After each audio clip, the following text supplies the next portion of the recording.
Thank you for joining Wars of the Rosies, and this is Calling Off from the Encyclopedia of Freemasonry by Albert G. Mackey.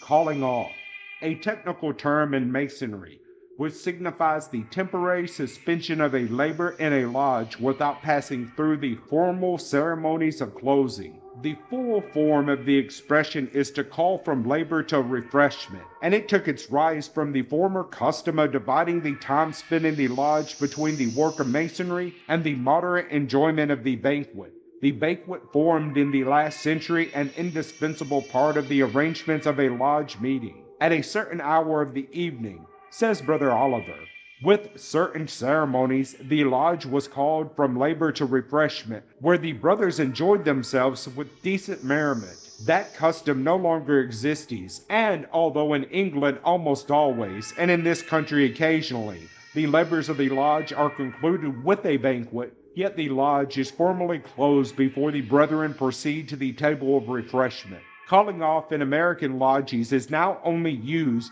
in a certain ceremony of the third degree, when it is desired to have another meeting at a short interval, and the master desires to avoid the tediousness of closing and opening the lodge. Thus, if the business of the lodge at its regular meeting has so accumulated that it cannot be transacted in one evening, it has become the custom to call off until a subsequent evening, when the lodge, instead of being opened with the usual ceremony, is simply called on, and the latter meeting is considered as only a continuation of the former.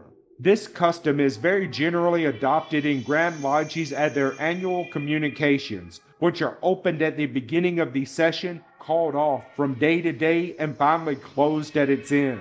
I do not know that any objection has ever been advanced against this usage in Grand Lodges, because it seems necessary as a substitute for the adjournment, which is restored to in any other legislative bodies, but which is not admitted in Masonry.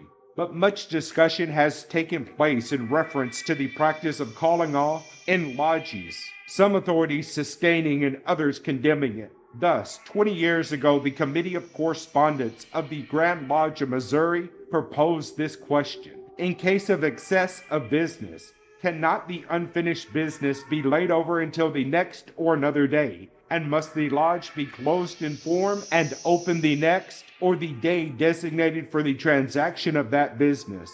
To this question, some authorities, and among others Brother C.W. Moore, reply in the negative, while other equally good jurists differ from them in opinion. The difficulty seems to be in this, that if the regular meeting of the lodge is closed in form, the subsequent meeting becomes a special one, and many things which could be done at a regular communication cease to be admissible. The recommendation, therefore, of Brother Moore, that the lodge should be closed, and, if the business be unfinished, that the master should call a special meeting to complete it, does not meet the difficulty, because it is a well-settled principle of Masonic law that a special meeting cannot interfere with the business of a preceding regular one, as then the mode of briefly closing by adjournment is contrary to Masonic law and usage, and cannot therefore be restored to, as there is no other way except by calling off to continue the character of a regular meeting, and as,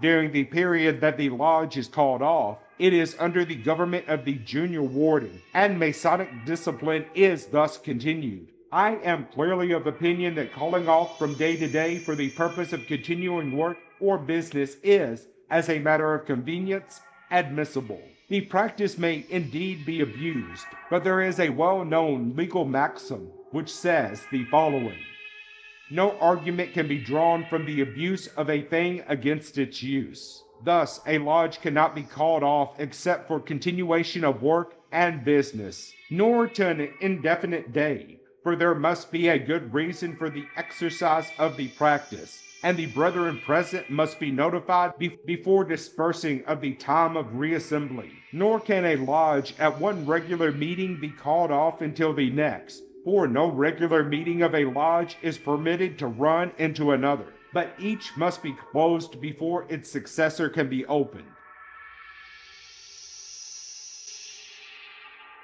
Thank you for watching, and please don't forget to share, like, subscribe, and comment. And if you can, please consider donating to Wars of the Rosies. Links to PayPal and Patreon are in the description. Thank you so very much.